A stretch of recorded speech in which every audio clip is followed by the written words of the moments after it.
Find James.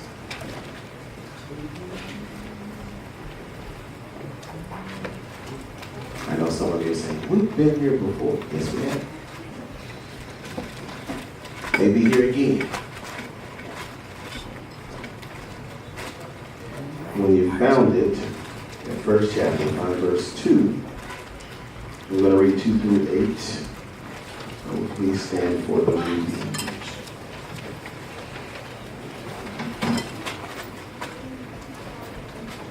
If you have a fairly good study Bible, it may say something about profiting from trials, or something along those lines.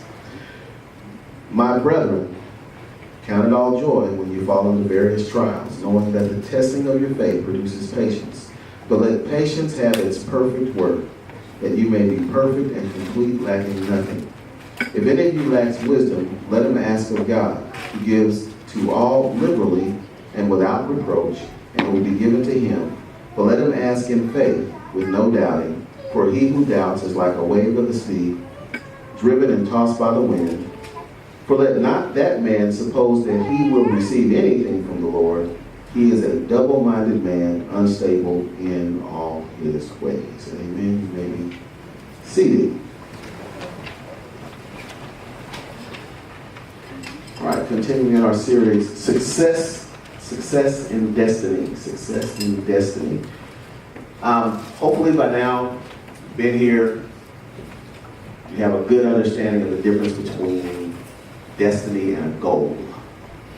You got that? Yeah. Destiny you cannot change. Right? Last week I began to introduce you to a concept. That concept is simple. It is that your goal should be daily. It should simply be daily.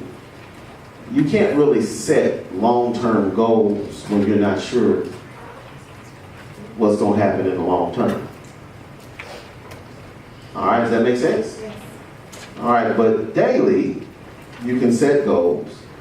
And we base this on the way Jesus told us to pray. If you notice, Jesus didn't tell us to pray for anything long term. He said, give us this day. He didn't say, give us this year. Even this lifetime. He said, this day. So we're going to concentrate on several daily goals that we should have. I want to start in the spiritual realm of things, and we'll get to some of those personal things later on. But one goal that you should have day to day is spiritual growth. Right? Shouldn't we grow something every day? The funny thing is, the Bible has actually told us how we will grow. And it gives us the goal that we need for this growth. It's not something you have to make up. What I like is that when it comes to spiritual goals, they are identifiable in the Bible. That's the first thing. The second thing is the Bible will tell us how it relates to our destiny. The third thing is the Bible will tell us how to do it. And then the Bible is clear about warning us about how you can fail. All right? So that's what we're going to look at today. I believe that this particular goal is the most important goal you will have day to day. How many of you suffer from stuff? Stuff. You've seen them bumper stickers. Now, don't say stuff, but stuff happens. Do you suffer from that? You know, you think things are going to go one way all day and they get interrupted by other things. And those things cause you to suffer because you had a plan. Right? You even had a vision. We talked about visions. You had a vision for your day. You ever had a vision for your day? You just knew how it was going to end. I'm going to tell you when most stuff happens. For those of us that work Monday through Friday, most stuff happens on Friday. Because see, Friday's your vision day. That's your vision day. That's the day you figure that day out. I'm going to take it easy. Anybody here have the ability to get off early on Fridays? You know, kind of shut it down. Those of us that work at home know what we're talking about. Yeah, we kind of shut it down on Fridays. And because if you're like me and if you work in healthcare or you work with healthcare administrators, most of them shut it down about noon on Friday. Matter of fact, I'll be honest with you, I wait for this certain email. There's an email that comes out to everyone in my company that's in healthcare on Friday. It comes and it says competitive intelligence. When that comes out, it's like, that's the end of the day. It usually comes out between 11 and 1 or 2 o'clock.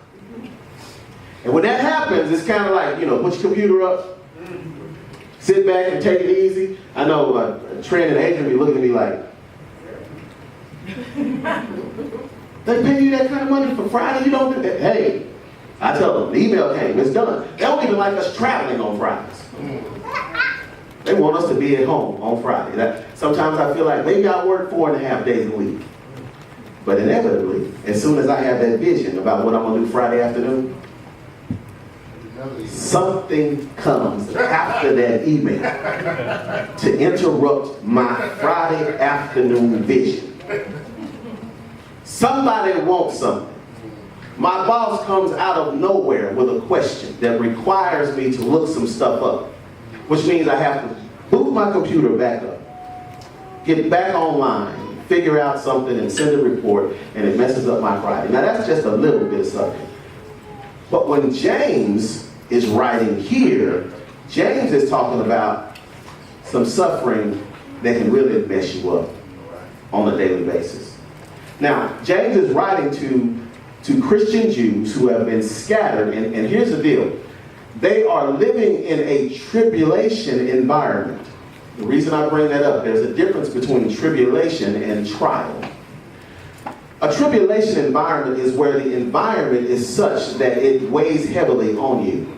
The Apostle Paul says pretty much the same thing that James says. That's how we know that James and Paul knew about each other. We know that James knew what Paul was writing, because when James says this, James is dealing specifically with some of the things that come out of living in tribulation, where Paul says tribulation overall. So let me help you out as we get into this and we start to look at trials. They were living in tribulation in the fact that they were being persecuted. So everywhere they went, because of their faith, they were being persecuted. Now the trials that come inside of that kind of persecution have to deal with things like sickness. See, when you're persecuted and you get sick, doesn't nobody care about you. Trials come financially on a daily basis when you're being persecuted. Because when you're persecuted and you run out of money, there's usually nobody around to help you. So when you go through James, what you understand is James is writing about the trials that come through the persecution, that come through the tribulation that they have to live in. So first of all, when he says, my brethren, count it all joy when you fall into various trials, this is the goal. This is the goal. Now I want you to catch the goal. The goal is this, that you will account for every trial that you go through on a daily basis and count it and give it the most high joy. Y'all catch what I just said? Yes. Now you got to understand trial versus tribulation to really get this. How many of you in here, you don't have to raise your hand, but how many of you suffer with a chronic illness? That's tribulation. But you know how you have things that come within the chronic illness? That you may get up one day and not feel as good as you did the day before because of the chronic? That's your trial. That's your trial. The tribulation is the fact that you got to live with it all the time. The trial is that it will mess with you every now and then. Come on. Right? You know you have it, but you have good days. And then you have what you call bad days. And what he's saying is, on a bad day, you ought to count it all joy. You see, a trial is not a temptation. Some of you may have a King James version that says temptation. It's not a temptation. This is not about sin. It's not that something is tempting you to sin, but this is something like sudden sickness or things not going your way. Some unforeseen event. It just happened. It throws everything off. It has you messed up. You ever just get up happy and by the end of the day you're upset? That's because you had a trial. Now, the goal is to turn the trial into joy. But that seems about impossible. It's like taking lemons, which are tart, and making lemonade. So what he's going to do is he's going to give you this goal, this spiritual goal of every day when you go through something. It's a daily goal. You know something's going to happen. You did catch what he said. Count it all joy. When? When? Not if. When? When? And notice the words, you fall. Right. You fall. How many of you walk around hoping to fall? Never. How many of you ever failed? You didn't try to fall, you just what? Failed. Something outside of you happened to cause you to fall. He's saying when that takes place, you're supposed to count it all joy. And notice that he says it's various. Unexpected, no reason at all. Whatever it is that happens, I'm supposed to count it joy. All joy. Now this is what this is. This is an act of maturity. It takes maturity to do this. You say it one more time. It takes maturity to do this. And we see this as we have grown up. Things that would happen as we were young in our daily lives that would tear us up wouldn't bother us now. Right? They wouldn't bother us. We've gotten older, we can handle those types of things. You know, when you were little, when you were a kid, you'd lose something and you'd lose it. Right? Now we sometimes we lose things and we say, you know what? So it's okay. You know, we even get so mature we can say, at least I got something out of it. Amen. You know, I think about my lawnmower that I had in the past. Had it for a few years. One day it quit. In the middle of cutting the yard. Couldn't get it started. Before I could get angry, I thought, you know what, considering what I paid for it, because I had bought this one at Trader's Village. Considering what it would have cost me to have someone cut my yard, I got more out of it than I paid.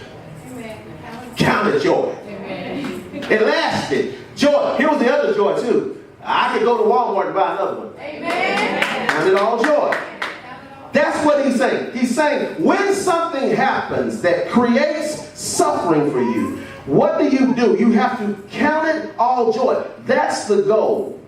Now here's the thing. God, how does this fit within my destiny? That's in verses 3 and 4. He says, knowing that the testing of your faith. All right, that should tell you something about the goal. The goal is actually the testing of your faith. My goal is to count it all joy, but I can't count it joy until I understand it's a test. That's what makes it a trial. A trial is something that I need to overcome.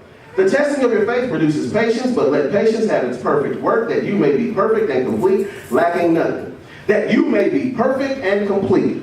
How does this fit in with my destiny? Well, it's the lacking nothing piece that you really should pay close attention to. God wants you to be in a position while you are here on this earth where you are mature enough that you don't lack anything. Now, he's not talking about physical needs. He's not saying that you are at the point where you don't even care about eating anymore. That's crazy. All right? And before somebody tries to throw this in there, he's not saying that you don't, go to work and do a good job and accept promotions. He's not talking about that. He's talking about something else. He's talking about the maturity to handle what life throws at you. This is why, because you were supposed to be a reflection of him. You're supposed to be a witness for him. If you allow life to affect you on a daily basis, what kind of a witness are you? If you know this, now watch this, God is sovereign and in control. Don't we say that? Yes. How many of y'all believe that? You really do? Yeah. Why do we fall out when something happens if he's in control? Right? Why do we cry when he's in control? Now, I'm not saying that, it's something wrong with you if you cry. It's just an act of maturity. If you think about it, you do it, you look at your kids sometimes. They cry over stuff that you sit there and go, oh my goodness. It was just and then it just drives you because you forgot how it was when you were a kid. Why? Because you're so mature now, you passed that. You can't even remember what that stage was like. Imagine a baby. A baby does what? They cry for what? Everything. What do you want the baby to understand? You want the baby to understand, I'm going to feed you. The doctor told me about every 3 hours. I'm going to feed you. Why are you crying? All right? I know you go to the bathroom. I know you got on a diaper. I'll check it. You want to tell them that, but that doesn't matter. The sad part is when they get 4 and 5, they still the same way. We going to eat? What do you mean we're going to eat? Of course we're going to eat. Did you eat yesterday? Sometimes it's later in the day. Did you eat this morning? Don't I feed you 3 times a day? You ever wanted not to feed them just so they can have their wish? Right? But God is saying, I want you to grow up. I want you to grow up. I want you to grow up. Now, how do kids grow up? They learn. How do they learn? They learn through trials. So how are we going to learn? We're going to learn through trials. So he says here that this is how this lines up with your destiny, because my destiny is heaven. But see, within my destiny, I've been predestined to become and to be conformed to Christ. Romans 8 and 28. All right, and through 30. Turn there for a second. Let's look at that. I want you to see the destiny so you can understand why this is a goal that I should be counting it all joy. All right, Romans 8 and 28 says this, and we know that all things work together. All what things? Trials. That's included in there. For good to those who love God, to those who are called according to his purpose. See, if you don't love God and you're not called, it ain't going to work. But if you are, your trials are doing something good. Verse 29, for whom he foreknew. Y'all see that? Foreknew. Before you knew you, he knew you. He also what? Destined. There's your destiny. He predestined. You can't change this. To be conformed to the image of his son. I want you to understand this from this perspective. God is going to make you like Jesus whether you like it or not. Amen.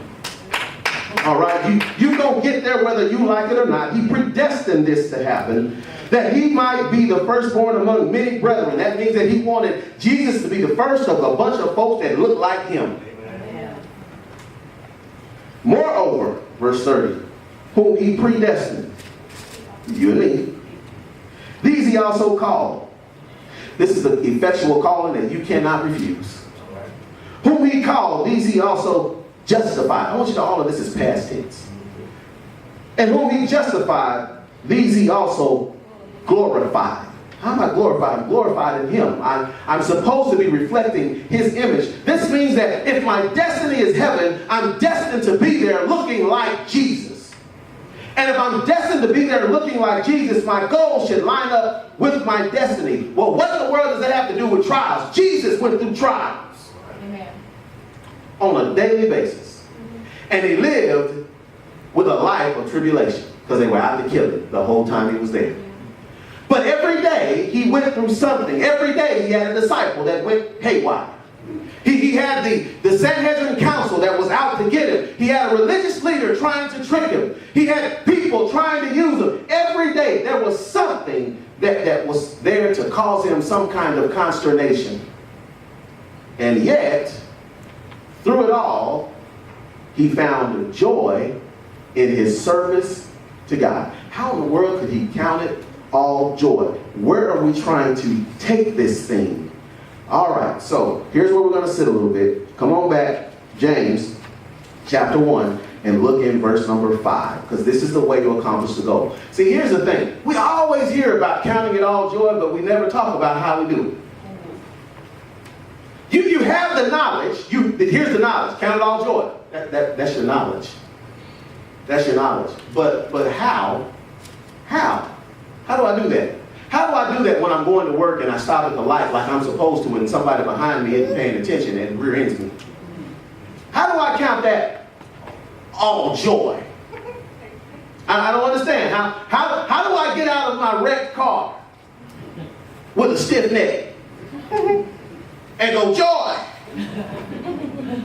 Hallelujah. What do I need to do? What's wrong with it? That should be the question. You haven't just grown up here. Watch what he said. If anyone lacks wisdom, Wisdom. Those that have been here early on Sunday mornings, we've been going through Proverbs for 18 months. Knows that a proverb is a pithy saying. What that means is it's something that will happen most of the time. Most of the time, if you make this type of decision. Now, this is what wisdom means. You got to understand this. Wisdom is the ability to take the knowledge that you have and use it effectively. It's a skill that you have. See, there are a lot of people that have a lot of book sense, right? We always say that. They know books, but they don't have any common sense. Well, there's a whole lot of people that got a lot of Bible, but don't know how to use it. A lot of folks like that. They can quote scriptures right and left, but ask them, okay, so how should you then live with that? They can't tell you. They can quote it, but they can't tell you. And almost every Christian I know knows this scripture. Count it all joy. Everybody know that. I love it too. Count it all joy. Hallelujah. Do you actually know what it means? And do you know how to do it? Well, he's telling you, if any of you lacks wisdom. Now watch this. How do I know if I'm lacking wisdom? If you can't count it all joy, you lack wisdom. If you run into a situation and you can't count it all joy, you lack wisdom. Because you got the knowledge, you're supposed to count it all joy. So he says, let him ask of God. Y'all might want to circle that. That's not ask the preacher. I mean, you can. Pastor, I'm trying to count it all joy. What do I need to do? What you think I'm going to say? Ask God. Right? See what James said. See what the Holy Spirit said through James. All right? And then let me know how it works. I'm not being cold. It's just that I can't tell you. I can't fix it for you. All right? And guess what? Grandmama can't either. You know, they love you. Come on. Might even die for you. But grandmama can't fix it for you. That's why it says, let him ask of God. He didn't say let him ask and leave it blank. He was very specific who you ask. Ask of God. You cannot go to your spiritual guru to get this. You got to go straight to God. I know y'all got spiritual gurus and people around there, and I need you to pray for me. He didn't say go ask somebody else to pray for you. He said you yourself ask God. Now this is the part that gets me. Who gives to all liberally. Y'all know what liberally means? That means he gives a lot. He'll give you a lot. You go ask, he'll give you a lot. And without reproach. That means without hesitation. He don't hold anything back. He'll give it to you. You can have it. And it will be given to him. Not might, it will. It will be given. So, who lacks wisdom? The one that can't count it all joy. Right? Now let me show you how wisdom works. This is what happens when you have the knowledge, but then this is where you apply the knowledge. When I was a kid, my father, bless his heart, gave me chores. When you give a child chores and expect the child to be appreciative, that makes you foolish. Bless his heart, my father was foolish. He'd tell me to mow the yard and would wonder what was taking me so long, would wonder why I missed a section, would wonder how in the world I supposedly mowed the backyard and left half the front yard unmowed and was out there playing with a basketball. Wow. He would wonder. He would look at me and he would say, it don't make any sense. I wish I could go back in time, and I want to answer him now. I want to tell him it makes perfect sense. I'm not mature enough to understand this whole idea of chores. It doesn't mean anything to me. I understand. I got the knowledge. I just don't have the wisdom. You're saying cut the yard, and that's the goal, but it don't line up because my goal is play. You don't understand. It's affecting what I want to do. And the reason it's affecting what I want to do is I'm not mature enough to handle what you're telling me. I got my own thing. I got my own agenda. I'm not mature enough to appreciate the fact that you paid for me to be able to cut the yard. I don't see it that way. I'm not mature enough to understand that I got a room and I got toys and I got a basketball and a goal and a whole lot of stuff that you're working for and you're asking me to go cut the yard. I don't see it in my destiny anywhere. You cut it. Wow. Wow. Wow. Is that how we do God? This your thing. You handle it. Wow. That's how we do it. That's when we lack wisdom. Isn't it funny though, you know, as I got older and when I got my own yard, how all of a sudden I can appreciate it. I'll get out there now, I ain't gonna miss a spot. I've actually gone, missed the spot, put everything up, backed the car back out, got the lawnmower back out, and hit that one little spot. Wow. Sweating, tired, but I'm counting it all joy. I got a yard to cut. I'm counting it all joy. Hey, yeah, some of y'all missed it. All of a sudden, I related what I was doing to the overall aspect of the privilege that I had to even have a yard to cut. Right.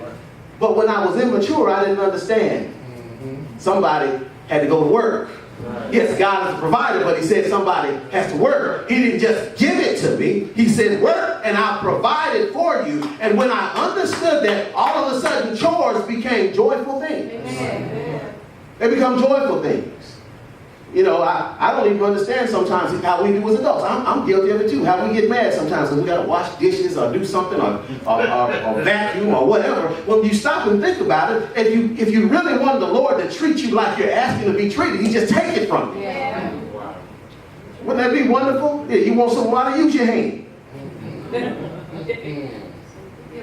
You don't want to clean the floors? Let me just take the whole house from you. Wow. It's too much for you? Here's a hut. It'll be easy for you to do. We miss it because we lack wisdom. But here's the thing, because you'll miss all of this. The wisdom that we need is we just ask of him. He gives it to us liberally, but here's the warning. The warning is having disbelief.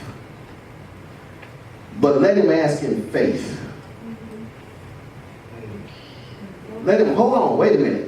Here's the conundrum with praying. Here's a big conundrum with praying. And this is how it works. If God is sovereign, and if God is all-knowing, and if God says I can have it if I ask for it, what in the world does it have to do with my faith? You missed it. He said, but let him ask in faith. All right, did you get it? You didn't get it? Okay. Yeah, you didn't get it. Let me help you. All right. You take action on what you believe. All right? See, you're not going to ask God unless you actually have faith in God.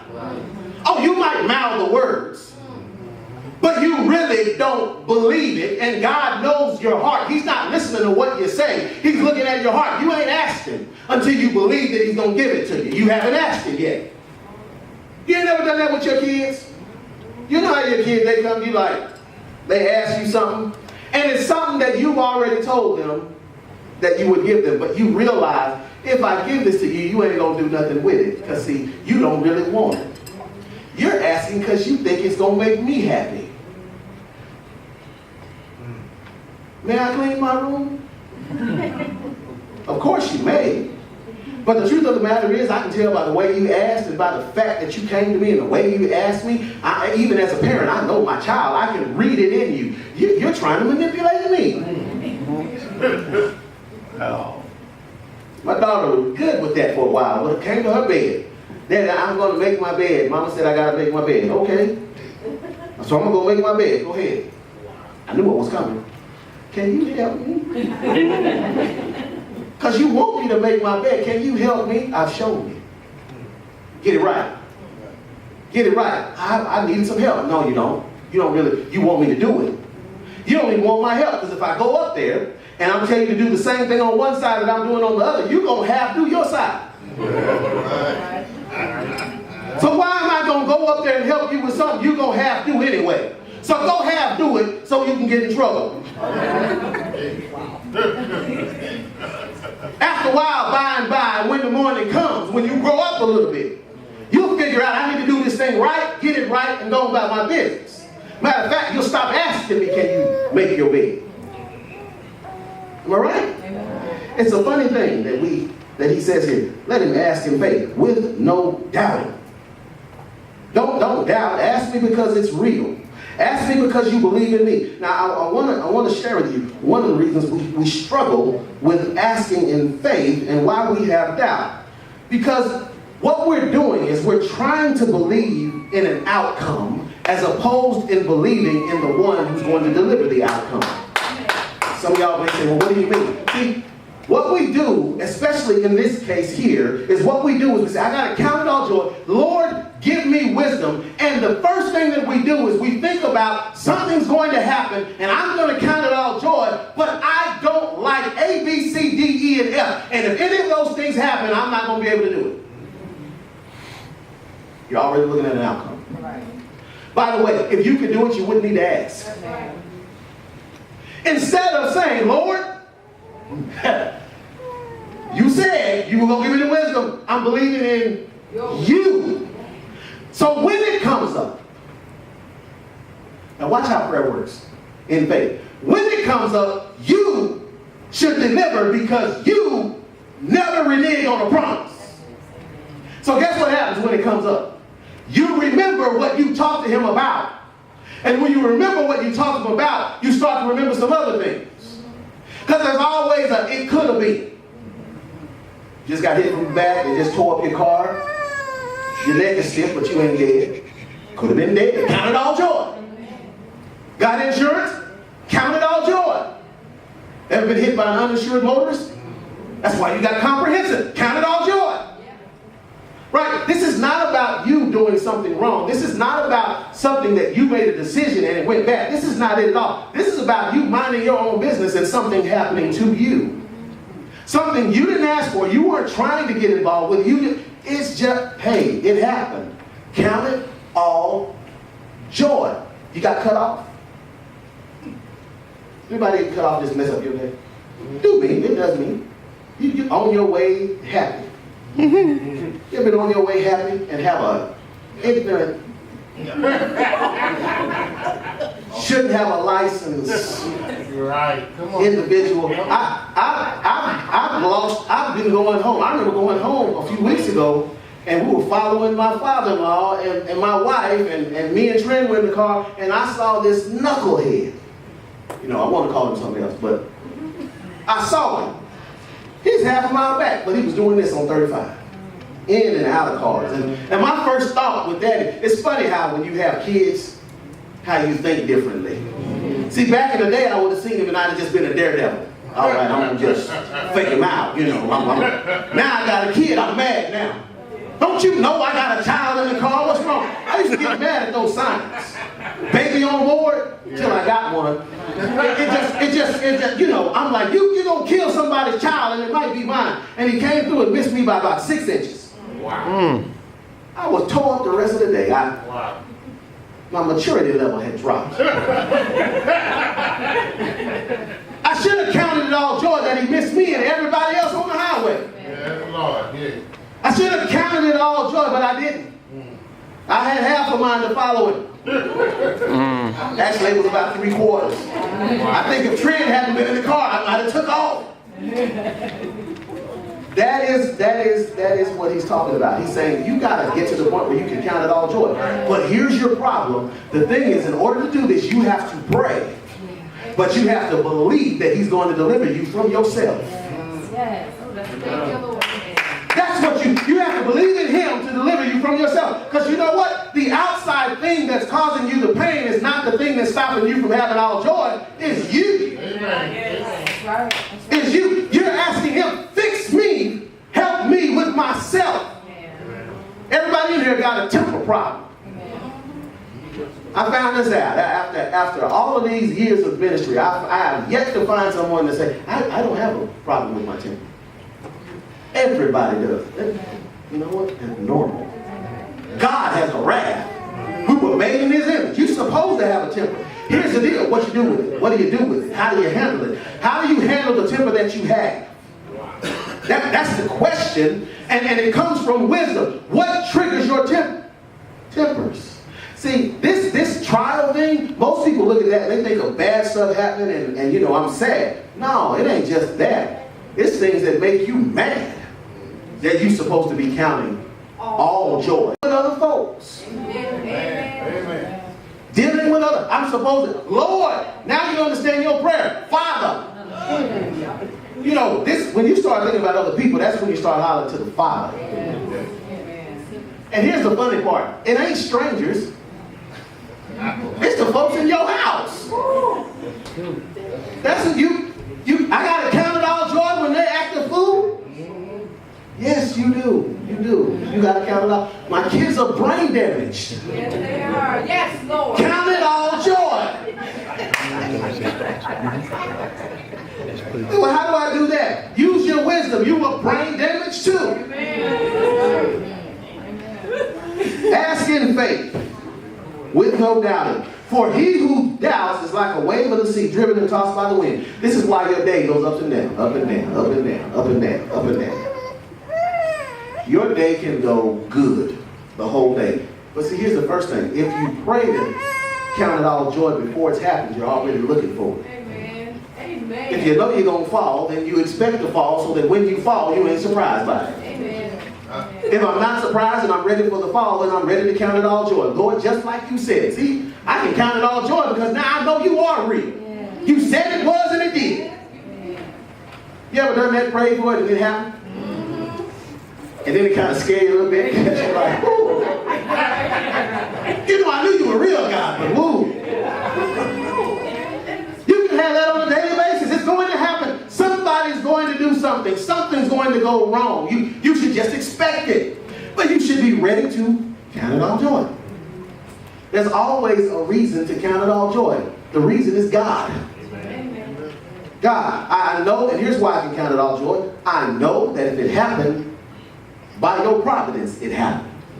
You brought it in here to happen because you just told me a minute ago that it was going to create patience in me. And patience was going to have a work. And I was going to be made complete. So my goal is to count it all joy so that I become more and more like Jesus. I get it. I get it, Father. He went through some stuff he wasn't supposed to go through. He didn't have to go through. Amen. But you allowed it to happen to him. See, when Satan had Jesus and he told him, he said, you know, you ought to jump off this thing. Because the words say, you know, you can't even dash your foot, you know. You know what Satan was thinking, you know, well, the angel's going to come out of heaven and save you. Don't do that. Jesus is sitting there, and you know what Jesus is thinking? No, see, I got to suffer. That's it. Most of us would have jumped. If nothing else, let me see. Jesus knew. Jesus said, no, I'm not doing that. No, don't tempt me. I got to suffer. Jesus knew he was going to suffer. Imagine having all power and you're about to suffer and you suffer anyway. Where does that come from? What kind of wisdom is this? I'll tell you, in the Garden of Gethsemane was a prayer of wisdom. Let this cup pass. That's what I want. What do you want on a daily basis? You want everything to go right, don't you? There's nothing wrong with going to God. Lord, help it all to go right today. But I know what you said in your word. Nevertheless, not my will, but your will be done. Something's got to happen. It's got to happen. When it does, Father, give me the wisdom to count it all joy. See, here's the funny thing about a day-to-day goal of counting things all joy. After a while, you put together a few days and you got a week. Put together a few weeks, you got a month. Well, if you can string some months together and get a year of all joy, you know what will happen? See, when you come to New Year's Eve and everybody else is making all of these silly resolutions, and they come to you, what's your resolution? Don't need one. I tell you another thing too. I'm sick of it. Y'all know what I'm saying. I'm sick of it. I'm sick of them New Year's Eve sermons or the first Sunday sermons at the beginning of January. You went through a bad year. Hold on, dude. You said it was going to be a good year last year. Everybody said, we went through a bad, but this year, and you want me to be excited? I tell you what, I'm going to have a good year. I'm going to do it day by day by day. I'm going to count it all joy every day. So at the end of the year, no matter what transpired, no matter what took place, I had a good year. I believe the last thing God wants a Christian to do is say, I had a hard year. How can it be hard if I know where I'm going? How can it be hard if I know my destiny? He says you ought to be counting everything all joy because you got it behind you. You got over every trial. You made it to this point. You're closer to heaven. You didn't have a bad year. You got over some trials. You still here, ain't you? Amen.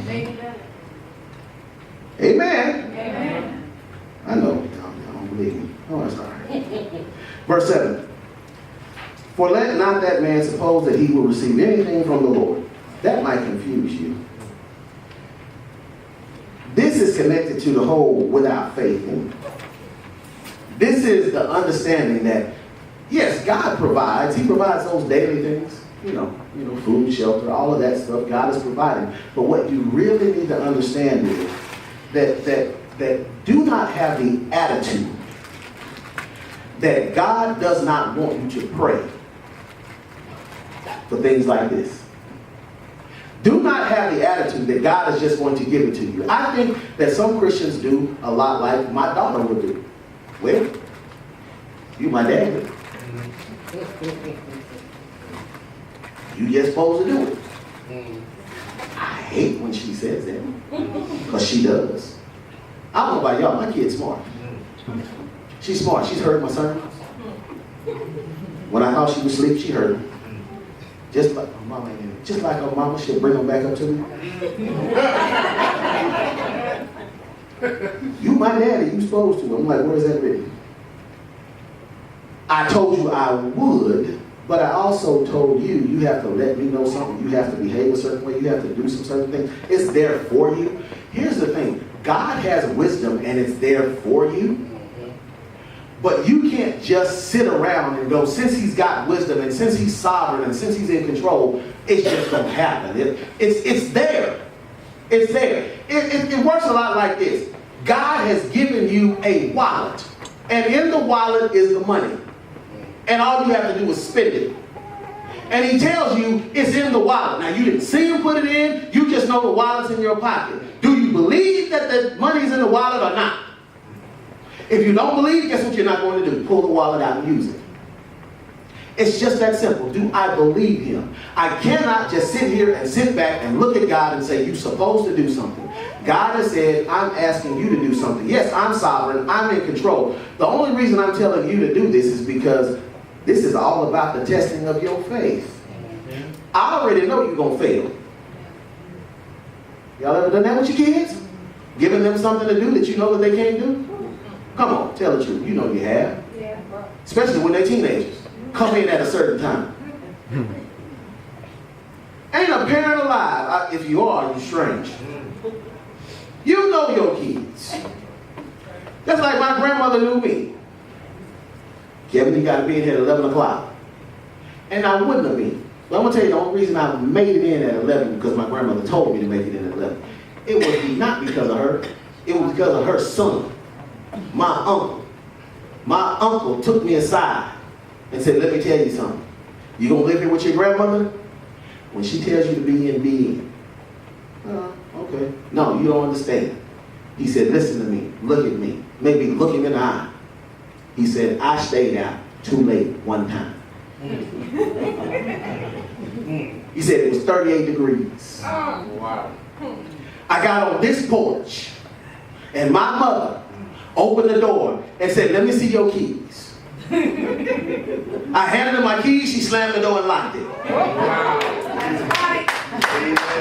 He said, now if you want to be left out in the cold, he said, I stayed right here and sat in that swing all night long, freezing. I remember that. I was never late. When she told me to be in at a certain time, I didn't want to be in at a certain time. I really didn't. Just like when God tells you that you have to go through this, when God tells you that this is your goal, you know you don't want this goal. Be honest with you. How many of y'all want this goal? You don't. But then he's trying to tell you something. He's trying to give you a hint. Ask him. See, the goal that you are trying to achieve is not up to you to achieve it. It's up to God to do it for you. But God says the only way I'm going to do it for you is when you recognize who I am. Because that's the whole point of it. Your recognition of me is having faith in me. Have you not read Hebrews 11:6? Without faith, it's impossible to please God. He is after your belief. But if you're a double-minded person,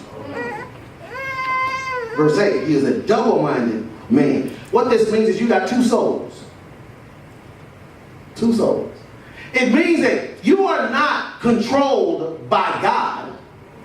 You're not controlled by an intellect that says it's all about him. You are controlled by your passions. You're controlled by your emotions. You're controlled by, and you know that this is true because when stuff happens, you get mad, you get sad. And it's how you respond to the anger and the sadness. It's how you respond to what happens in your life on a daily basis that tells you whether or not you're double-minded. It tells you why when you ask God for wisdom, you didn't seem to have it. It's because you were double-minded. It's because you allowed yourself to be the type of person that says one thing while thinking and believing another. And the funny part is, he knows which side of you is actually real. You can't trick him. You cannot trick him. So, I'm going to tell you this about this goal. You're going to go out, some of you just won't. I don't know why, but don't worry, the Lord will get you there. But you're going to go out tomorrow, you're going to get up, and you're going to pray. You're going to say, Father, I know I'm going to fall into some trials today. Give me wisdom. And you ain't going to meet it. I'm sorry, but you're just not. I've done this myself. I'm telling you, you're not going to mean it. You know when you're going to mean it? When you see, because of the fact that you done started talking about it, you'll start to notice every little trial that happens all day long. And as you start to realize that you're not counting it all joy, your prayer's going to change. You're going to come back and say, Lord, now I keep on asking, what's wrong with me? There it is. There it is. You said it. Why am I not doing it? Because you know what he's saying? Why aren't you doing it? After a while, you get it. One of the things I can tell you from personal experiences is going through this on a daily basis. And then after a while, going, you know what? Stuff just don't happen. It's just going to happen. Lord, you aren't lying. It's going to happen. Something is going to go wrong. Something's not going to go like I want. Something's going to happen. Something's going to happen with the kids. Something's going to happen with the wife. Something's going to happen with somebody at church. Something's going to happen with my environment. Something's going to happen with the job. Something's going to happen with the food I'm eating. I'm going to burn something. Something ain't going to taste good. I'm going to look forward to something that's supposed to happen that doesn't take place today. Oh, Lord, just give me the wisdom to call it all joy. And then all of a sudden, not only are you on the lookout for it, before it even really gets through happening, you're like, what? Call it joy. Thank goodness. I knew something was going to happen. Woo! Yeah, literally, that's the way you are. Sad part is, I think Trinity saw me go through this one day. I'm telling y'all, listen, I'm quick. I was closing a sale. And those of you that are in sales knows how this goes. The way that I sell, people have to sign a contract. That means people tell me yes a lot. You know, when I'm with them, they can shake my hand. We're going to get this done. And I'm dumb enough to believe them. And then after all of that, I get an email. Legal has looked at the contract and found 33 things wrong with it. Oh, wow. All right. Get it to my legal. I'm getting disappointed. Days later, my legal come back. We can't change this. Well, doggone it, if you don't change it, they're not going to say yes. And if they don't say yes, the sale they told me I had, I'm not getting. Where's the joy in all of that? Don't y'all understand this is my job? Have you ever thought that? You ever felt that? This is my, if I don't get this done, we're going to have to cancel Christmas. Come on. And you're ready to beg, borrow, steal, do whatever you got to do. You calling a lawyer. Come on, man. Help me out. No, I ain't helping you out. That exposes the company.